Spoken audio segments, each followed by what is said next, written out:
Day sa inyo mga brothers, ayan, nandito tayo sa likuran ng bahay ngayon. We're here to work on our Honda Fit. So, from our previous video, kakakuha lang natin siya from paint shop. And now, we're gonna do our first mods, which are, we're gonna install our Type R red emblems. Ayan, set yan. Meron din tayong rare na fit with usually blue yung dot nila, pero this one is red, which is I sourced it from Japan. And then we also have this JDM tow hook from Password JDM. I have sourced that long time ago. So I'm gonna try to speak in English as much as I could, kasi I think we have some viewers that are messaging me and they said they don't understand what I'm talking about. So anyway, first, I actually think broke our grill. I was trying to pull this off kasi I was planning to paint it darker black, and then I pulled it. I forced it pulled, and there's supposed to be a screw on both sides, and I think I broke this one. So anyway, we're gonna fix that. So we're gonna just remove the whole bumper now and then go from there. So basically this is the hardest part of our job today, removing the bumper, which is gonna take us about, I mean, not long, it's just a few bolts. So anyway, let's get into that, and shall we begin?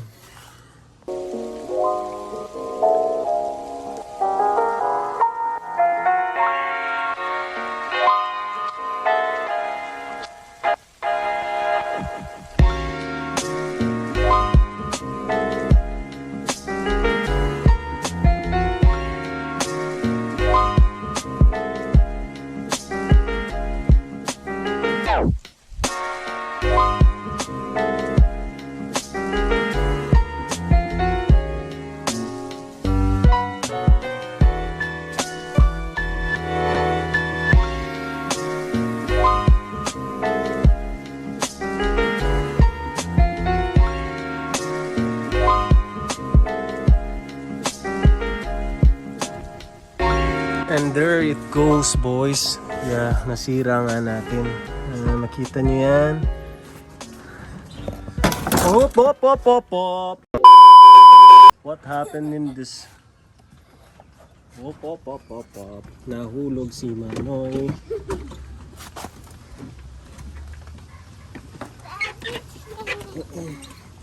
Hold this, anak.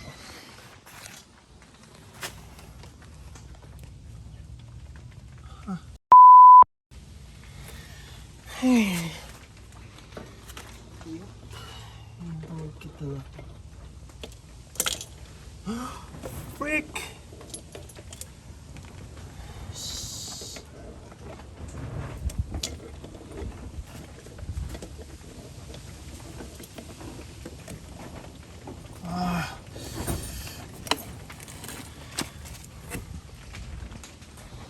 Crap! Yeah, so we just broke one of our fog lights. How's that? Terrible. Not great. Not the greatest thing. Oh my god. Okay. So yun na nga. Nasira lang natin lalo yung ating sasakyan. We just broke it. I didn't expect it to be pulled like that. Pero there she is. It got pulled, ano? I guess we can buy this somewhere, but it sucks na we broke one of them. That's okay. And it started raining too, so shucks. Okay guys, we are back. I just got back here. I bought some replacement bulbs for our fog lights. And I did get them from Canadian Tire. I only bought the cheap ones. I mean, these are like just the OEM standard quality, so it doesn't have to be fancy unless we really want to go. If I ever decide to, you know, change them, I would go with the more expensive one, which are the LED ones. So for now, these are okay. And I did buy some paint for our grill because we're gonna paint them.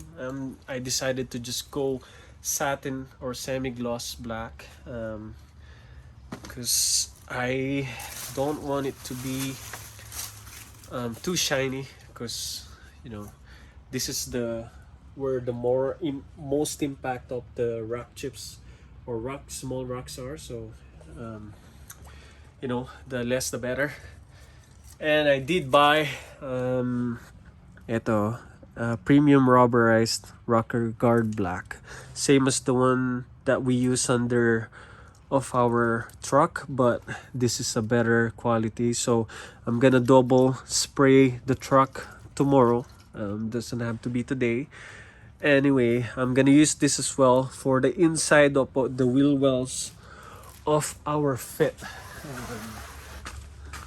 Ayan. So here, so that we could protect it, because we drive this in the winter as well.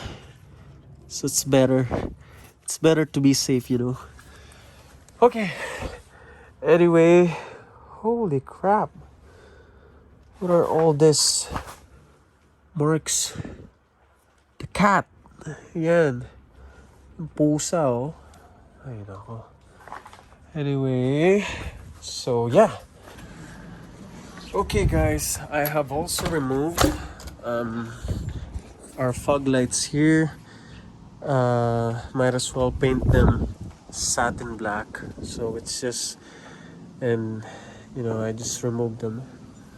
And also the grill, the lower grill for the bumper, I just cleaned them right now and just let them dry for a bit, and we're gonna start spraying them. So it's just making them look nicer. Like I said, small details, you know, really matter, especially once you put them all together. So we're just gonna paint these, let them dry for a bit, and we're gonna start spraying them.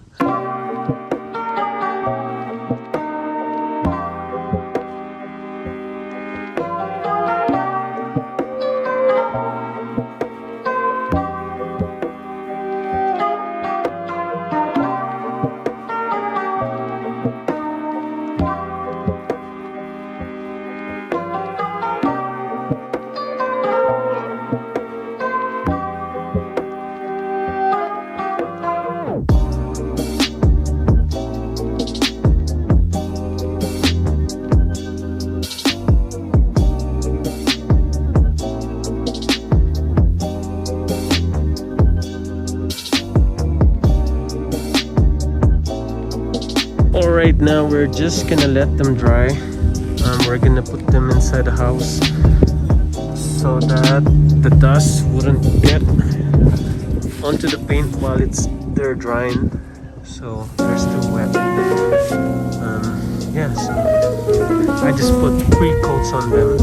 That's good enough because we're just aiming for the satin black color and not too glossy.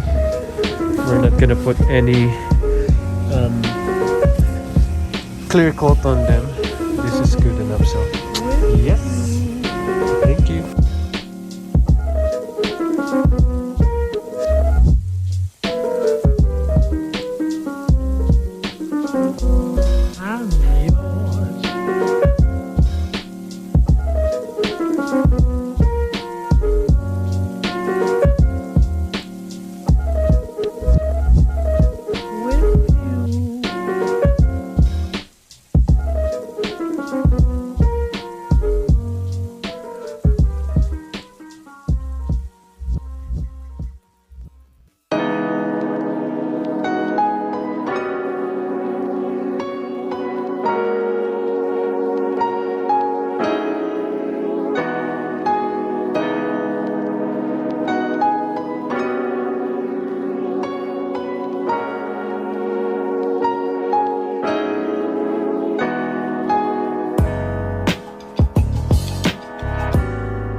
Hello, what's up guys? Nandito tayo sa likod ngayon. We are actually going to replace the windshield of our Honda Fit. So, it's about to rain. It's supposed to be inside the garage, pero our garage is full of stuff, so we'll just do it here in our tent. But first, we have to remove our truck, get it out, and reposition everything so that we can just do it.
Ayun na nga!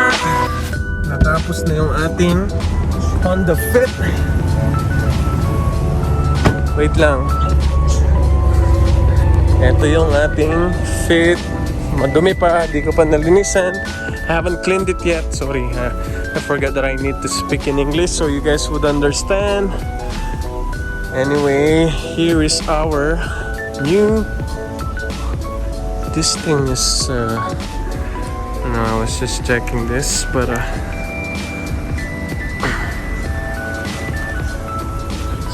our windshield right here. So it's all done and freshen up. So yes.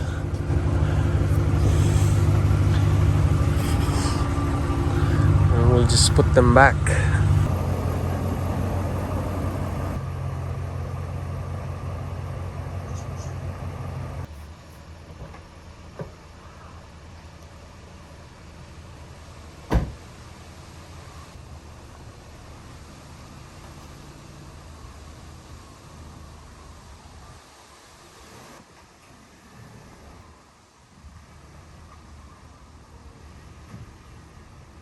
And there it is, guys.